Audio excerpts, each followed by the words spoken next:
दोस्तों, कौन है वो सिपाही जिसने अकेले ही 3,000 इजरायली सैनिकों का सफाया कर दिया था? इतना ही नहीं, उसने अकेले ही करीब 1,500 आईएसआईएस आतंकी भी मार गिराए थे। आखिर कौन है वह शख्स और किस तरह वह इस फील्ड में आया? एक सैनिक बनने से पहले वह क्या काम करता था? आईएसआई की रूह तक कांप जाती है जिसे देखकर वो जाबाज सैनिक कौन है। अगर आप भी जानना चाहते हैं इन सवालों के जवाब, तो हमारे संग वीडियो में एंड तक बने रहिए। जैसे कि आप सब जानते हैं कि 7 अक्टूबर से छिड़ी जंग हमास और इजराइल ने अब तक पता नहीं कितने लोगों को मौत की नींद सुला दिया। वहीं इजराइल ने फिलिस्तीन के करीब 1 लाख लोग को अपना निशाना बनाया है और मौत के घाट उतारा है।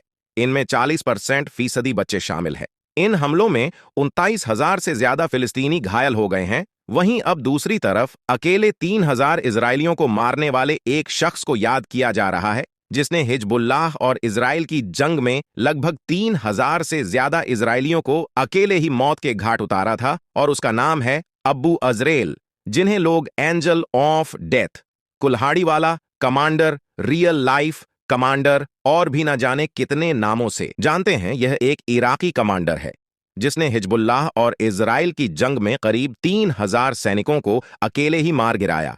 इसकी ताकत और बहादुरी के किस्से आज भी इराक के बच्चे बच्चों की जुबान पर है। इसे वहां किसी बड़े सेलिब्रिटी से कम नहीं समझा जाता है। इसके फौलादी शरीर और मजबूत इरादों को देखकर आज भी दुश्मनों के पसीने छूट जाते हैं। अब्बू अजरेल का असली नाम अयूब फले अल रुबाई है। इसका जन्म 26 अप्रैल 1978 को इराक में हुआ। आपको जान के हैरानी होगी, अब्बू कभी यूनिवर्सिटी में प्रोफेसर थे। ये कतई बल इमाम अली पॉपुलर मोबिलाइजेशन फोर्सेस के एक इराकी शिया मलेशिया ग्रुप के कमांडर हैं और 7 आईएसआईएस के लोगों के लिए मौत का फरिश्ता भी है। आपको बता दें, अब्बू अजरेल को देखकर आईएसआई के लड़ाके कांप उठते हैं, साथ ही अपनी मौत का फरिश्ता भी समझते हैं, क्योंकि अब्बू अजरेल ने आईएसआई के खिलाफ जंग में इराक की तरफ से लड़ते हुए करीब 1,500 आतंकियों को मार दिया था। आईएसआईएस के लड़ाकों के लिए वो एक तरह की चलती फिरती मौत के बराबर है।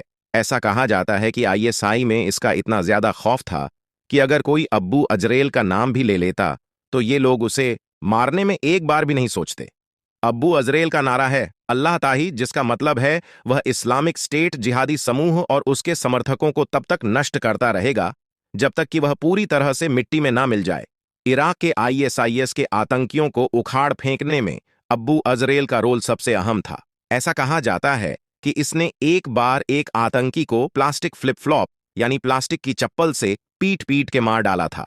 वहीं अगर हम इसके बारे में बात करें तो इसके बाइसेप्स तोप के गोले जितने बड़े हैं और यह इजराइल पर सवार होकर युद्ध में लड़ने के लिए जाते हैं। ऐसा बताया जाता है कि कमांडर अब्बू अल सिर्फ बनियान पहनते हैं। इसके एक हाथ में कुल्हाड़ी और दूसरे हाथ में ऑटोमेटिक असल्ट राइफल होती है और अब्बू के सीने पर एक बुलेट प्रूफ जैकेट होती है। अब्बू अजरेल का सर मुंडा हुआ है, साथ ही इसकी काली दाढ़ी और चमचमाते दांतों ने इसे इस फील्ड में सबसे ज्यादा पहचान बनाने वाला चेहरा बना दिया था। सोशल मीडिया पर अब्बू के लाखों फॉलोअर्स हैं। इंटरनेट के ऊपर भी अब्बू की कई तस्वीरें देखी जा सकती हैं, जिसमें कहीं तो ये जिम में अपनी बॉडी पावर दिखाते हुए नजर आता तो कहीं बाग पर अपना निशाना लगाते हुए दिख जाता है। आपको बता दें, अब्बू के ऊपर बेस्ड कई कार्टून्स, म्यूजिक वीडियोस और मोबाइल गेम तक बनाए जा चुके हैं। साल 2015 के लास्ट में इसके खिलाफ यह अफवाह भी फैलाई गई थी कि आईएसआईएस ने अब्बू अजरेल को पकड़ लिया है और उसे मार डाला है। लेकिन फिर साल 2016 में अब्बू अजरेल बैटल ऑफ मोसुल में नजर आया और सबको इस बात का पता चल गया कि उसका कुल्हाड़ी वाला कमांडर जिंदा है। और यह सिर्फ एक अफवाह थी इस जंग में। यह मोसुल शहर को इस्लामिक स्टेट से वापस लेने की कोशिश कर रहे थे और इसी वजह से इस जंग का आगाज हुआ। अब सवाल ये उठता है कि अब्बू इस फील्ड में आया कैसे? इस बात को जानने से पहले हमारी वीडियो को लाइक शुरू कीजिए। दोस्तों, ऐसा बताया जाता है कि 45 साल का अब्बू फलेह ईरान का नागरिक है और इसने अपने करियर की शुरुआत इराक यूनिवर्सिटी में फिजिकल एजुकेशन इंस्ट्रक्टर के रूप में की। लेकिन साल 2014 में इराक में आईएसआईएस के शिया मुसलमानों के कत्लेआम को देखने के बाद इसने यह नौकरी छोड़ दी और इराक के famous leader Ayatollah Ali Sistani के भाषण से इंस्पायर्ड होकर अब्बू ने आतंकी संगठन आईएसआईएस के खिलाफ हथियार उठाए, जिसके बाद वह इमाम अली ब्रिगेड में शामिल हो गया। इमाम अली ब्रिगेड शिया मलेशिया ग्रुप है जो इराक के आईएसआई के खिलाफ लड़ रहा है। अब्बू अजरेल इस ग्रुप का कमांडर है और उसने यह कसम खा रखी है कि जब तक इराक से वो आईएसआई के आतंकवादियों का सफाया नहीं कर देता तब तक वह आईएसआई के खिलाफ लड़ता रहेगा। आपको बता दें, ताइक्वांडो और कई तरह की फाइटिंग में एक्सपर्ट है और साथ ही 5 बच्चों का पिता भी है। इसने साल 2003 में शिया मौलवियों की मलेशिया मेहदी सेना सदस्य के रूप में लड़ना शुरू किया, जिसने इराक में अमेरिका के सैनिकों का विरोध किया था। इस टाइम तक तो वह केवल आम सैनिक था, लेकिन इस जंग में इसे एक नई पहचान मिली। इस जंग के बाद इसने अपना नाम अबू अजरेल रख लिया, क्योंकि उसका कहना था कि मौत का फरिश्ता देश के दुश्मनों को जिंदा नहीं छोड़ता है। इसके बाद इसने 1 दर्जन से ज्यादा आईएसआई के लड़ाकू से अलग अलग जगहों पर जंग लड़ी। इसके अलावा वह सीरिया में भी जंग के लिए गया। दरअसल उस टाइम सीरिया के राष्ट्रपति अल असद को सत्ता से हटाने की कोशिश की जा रही थी, जिस वजह से अब्बू वहां पहुंचा था। इसके अलावा इसने कई तरह के चरमपंथी संगठनों के खिलाफ भी जंग की है। यहां तक कि एक बम विस्फोट में उसका दाहिना हाथ भी टूट गया, लेकिन फिर भी इसने अपने शिकार पर फोकस करना कम नहीं किया और उसका पहला और आखिरी शिकार आईएसआई ही था, जिसके लिए वह किसी बुरे सपने से कम नहीं था। आखिरकार उसकी कोशिश रंग लाई और इराक के आईएसआई के आतंक से मुक्ति मिल गई। अब्बू अजरेल ने लेबनान के हिजबुल्लाह ग्रुप के साथ भी काम किया था, जो ईरान सपोर्टेड ग्रुप है।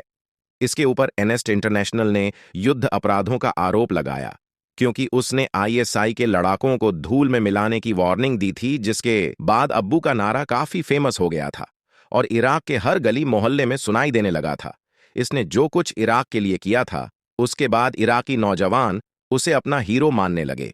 अब्बू का कहना है कि मैं सुन्नी और शियाओं के बीच फर्क नहीं करता, हम सभी एक देश और एक इराक हैं। एक बार जब अब्बू से पूछा गया कि वो अपनी पॉपुलर के बारे में क्या सोचता है, तो उसने जवाब में कहा कि भगवान के साथ रहो तो वो तुम्हारा साथ देंगे। आपको बता दें, फिलहाल तो अब्बू अजरेल के पास एक काला ब्लेड वाला चाकू है, जिसका इस्तेमाल वो बोलते समय जोरदार तरीके से अपने दुश्मनों को इशारा करने के लिए करता है। और अब कहा जा रहा है कि इस बार भी वह हमास और इजराइल की जंग में हमास की तरफ से जंग के मैदान में उतर सकता है।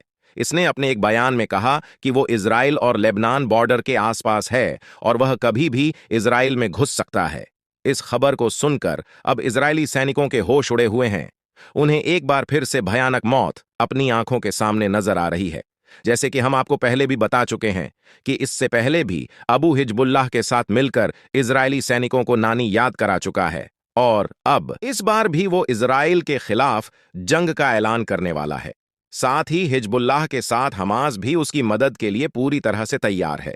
हिजबुल्लाह तो वैसे भी लगातार इजराइल पर हमला कर रहा है। उसके लड़ाके अभी भी इजराइल के लिए मुसीबत बने हुए हैं। हिजबुल्लाह के लड़ाके रोज ही इजराइल के बॉर्डर के पास वाले इलाके में बने उसके मिलिट्री बेस को निशाना बनाते हैं और उनका टारगेट हमेशा से ही इस तरह से होता है जिससे इजराइल के हथियारों को खत्म किया जा सके।